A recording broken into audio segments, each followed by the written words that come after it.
Altar, les royaumes entrelacés. Résumé de la saison 2, épisode 9. Les aventuriers ont raccompagné Carlos et sa sœur Loala jusqu'à la ferme familiale. Pour traverser le lac, ils ont embarqué à bord d'un petit bateau.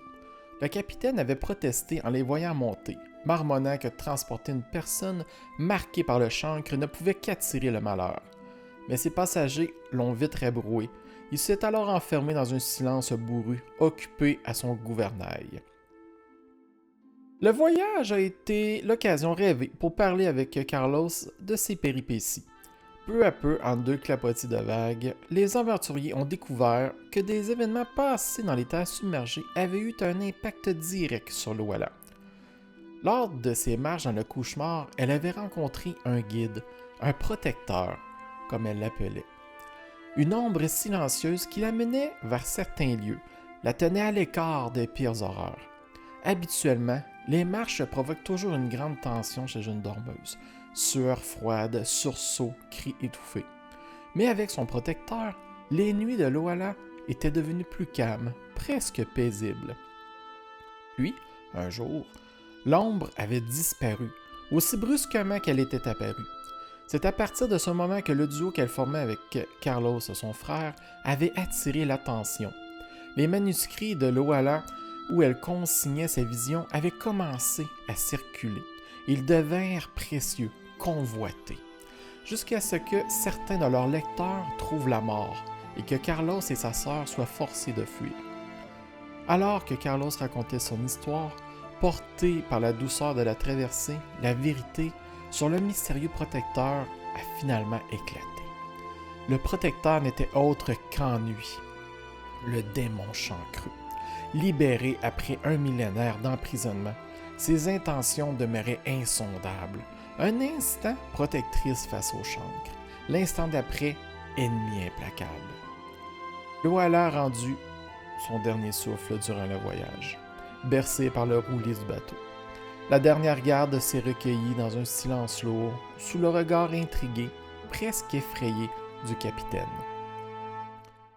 La ferme familiale se trouvait à quelques heures d'Armel, une exploitation modeste où les citrouilles faisaient la richesse et la fierté de son propriétaire. Mais à leur arrivée, les aventuriers ont découvert le ravage, des pans entiers de champs piétinés, des citrouilles éclatées, écrasée, comme si une colère aveugle s'était abattue sur elle. Sigmund et sa femme Sigrid ont été anéantis par la nouvelle de la mort de leur fille. Malgré le chagrin, leur foi en l'Église des Trois Espérances est restée solide. Ils ont enterré Loala dans le jardin, au milieu des plantes qu'elle avait tant aidé à préserver, fiers de ce qu'elle avait accompli. Sigmund, blessé, avait besoin d'aide. Il avait été attaqué. Selon lui, ses assaillants, les mêmes que ceux qui avaient détruit ses précieuses citrouilles. Padmac, un ami de la famille, est venu confirmer ses propos. Il parla du clan des Blanchers, des Tabaxi, qui s'intéressaient de très près aux enfants de Sigmund. N'ayant ni patience ni scrupules, ils en étaient vite venus aux menaces. Quick a alors engagé Padmac pour tendre une embuscade aux Blanchers. Le lendemain, comme prévu, les Blanchers se sont présentés à la ferme.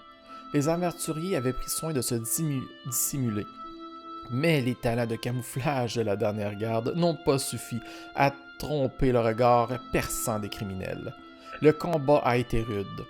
Les Blanchers frappaient vite avec la sauvagerie de félins acculés. Pourtant, l'expérience martiale de la dernière garde a fini par l'emporter. Les survivants ont été capturés pour entamer des négociations. Les aventuriers ont alors appris que le chef des Blanchers, Œil de Chouette, s'intéressait de très près aux manuscrits de Loala. Tous les écrits de la dormeuse avaient été dérobés, et Œil de Chouette espérait profiter de cette rareté pour accroître son influence. Quick a alors proposé de se présenter comme un partenaire potentiel dans cette affaire, jugeant qu'une collaboration pourrait servir leurs intérêts. Une rencontre avec la chef des Blanchers pouvait être organisée. Ils ont aussi découvert qu'Œil de Chouette nourrissait une rancune ancienne. Dans une affaire récente, elle avait fait enlever un vieil homme qui lui avait longtemps échappé. C'est ainsi qu'un lien, encore partiel, a été établi avec Farzadel et son enlèvement, car la lettre d'exécution était signée le Courlis, un sous-fifre dans les Blancs-Serres. Les soldats de la dernière garde ont fait jurer aux Blancs-Serres de ne plus nuire à la famille de Sigmund. Pour les remercier, Sigmund leur a offert une citrouille gigantesque, sa fierté, cultivée grâce à une recette ancestrale au-dessus d'une vieille botte de son grand-père enfouie dans la terre. C'est avec ce présent inattendu, lourd et orange comme un trophée, qu'ils ont repris la route vers l'Oislim. Mais des questions continuaient de flotter, tenaces. Pourquoi Ennui avait-elle choisi de guider une dormeuse au cœur même du cauchemar? Que dissimulaient ses intentions? Et vers quel sentier ténébreux voulait-elle la mener? Quant à Œil de Chouette, son rôle dans l'enlèvement de Farzadel demeurait obscur. Pourquoi s'acharnait-elle contre lui? Lui qui quittait si rarement les terres submergées. Qu'avait-il bien pu faire pour croiser son chemin et attirer ainsi sa colère?